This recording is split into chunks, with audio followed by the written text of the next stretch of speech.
you cannot move on with your life. You cannot get beyond your crucible, title of the podcast, without forgiveness.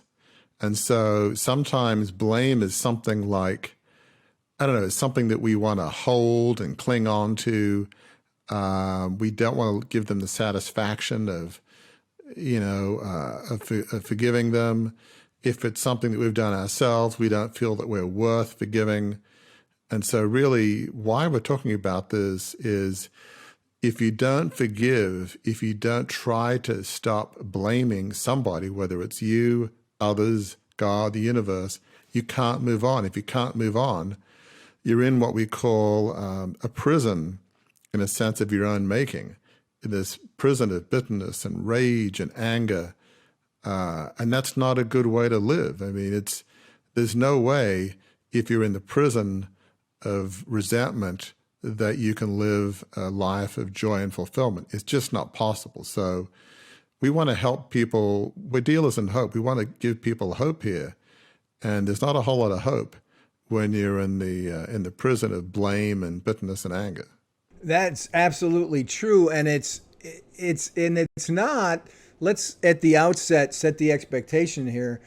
Folks, if you're dealing with some unforgiveness, if you've got some things that are going on because of your crucible that it's hard to forgive someone, this is welcome to the club time, right? If it were easy, we wouldn't have to talk about it. It would be something that would be natural. It's not natural. Some of the things, some of the crucibles, some of the traumas, I called them traumas, tragedies, setbacks, failures at the outset.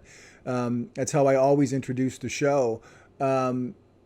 It's not easy to find forgiveness. I did a lot of searching around on the internet for quotes about forgiveness, and we'll start off with this one from Indira Gandhi. Why is forgiveness so hard? This is what Indira Gandhi said. Forgiveness is a virtue of the brave. Ouch, right? There's virtue involved, and you got to be brave. And those can be things that can be hard to summon sometimes, and hard to manifest sometimes as you're moving forward. Is that true? That seems fair, doesn't it? Oh, yeah. I mean, Indira Gandhi, just prominent former prime minister of India. Yeah, I mean, it does take courage. And, one of the things which I'm sure we'll get into, why is forgiveness so hard? Because sometimes, and we've had all different kind of guests on the podcast. Let's make it really challenging. Maybe you were abused growing up by a family member or somebody else. It's like, well, if I forgive, am I condoning it? Do I say it's okay? I want them to know that what they did just crushed my soul, crushed my life. And the tragedy of it is when, we think somehow by forgiving, we're letting the other person win. It's so often when people do bad things to us, this is galling, but often true, is they don't care if they know. It doesn't really worry them that much. It's galling. It's often the case that people that do terrible things, sometimes there's no remorse.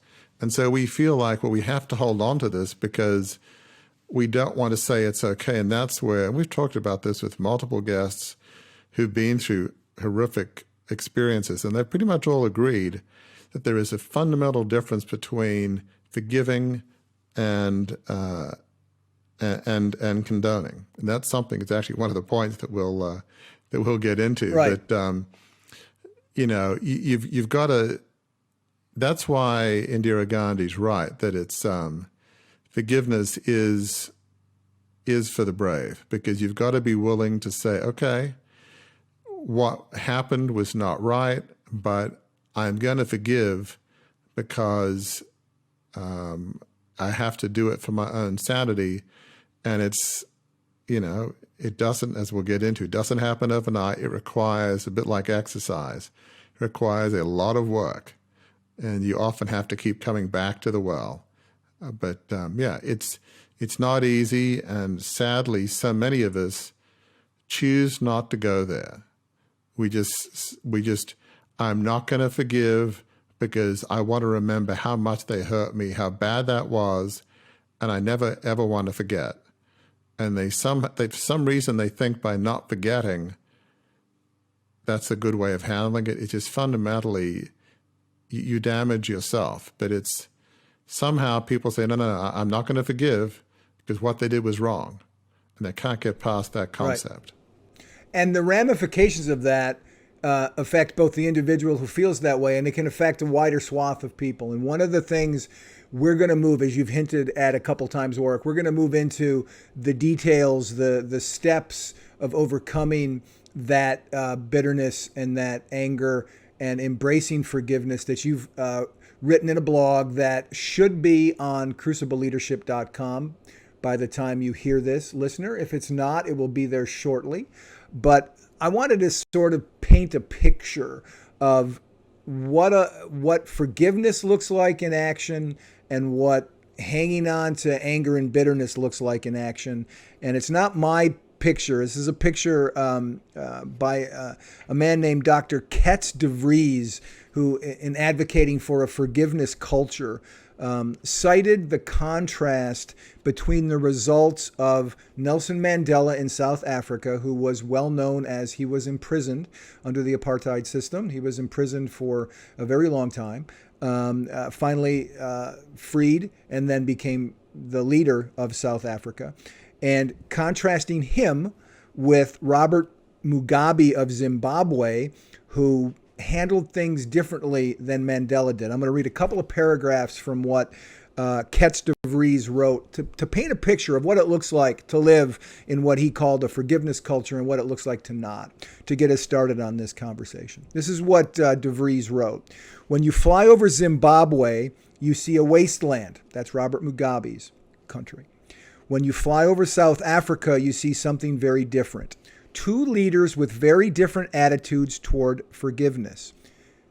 DeVries was a teacher. He says, if I ask my class, which political leader do you most admire, 95% say Nelson Mandela. Remember, he did this research back when Mandela was still in power. When you ask why, the answer is forgiveness. At the end of South African apartheid and after 27 years in prison, Mr. Mandela forgave his oppressors and encouraged many of his party's members who clamored for revenge to do likewise, telling them, quote, forgiveness liberates the soul and removes fear. That's why it's such a powerful weapon. In comparison, Robert Mugabe opted for bitterness, vindictiveness, and hatred against white Zimbabweans and the nation's black citizens who opposed him. By encouraging supporters to forcibly occupy white-owned commercial farms, Zimbabwe, once the breadbasket of southern Africa, became the poorhouse. Under his rule, unemployment rose to between 70% to 80%. Life expectancy fell. In mid-November 2008, Zimbabwe's peak month of inflation was estimated at 6.5 sextillion%, making the national currency basically useless. That's the difference.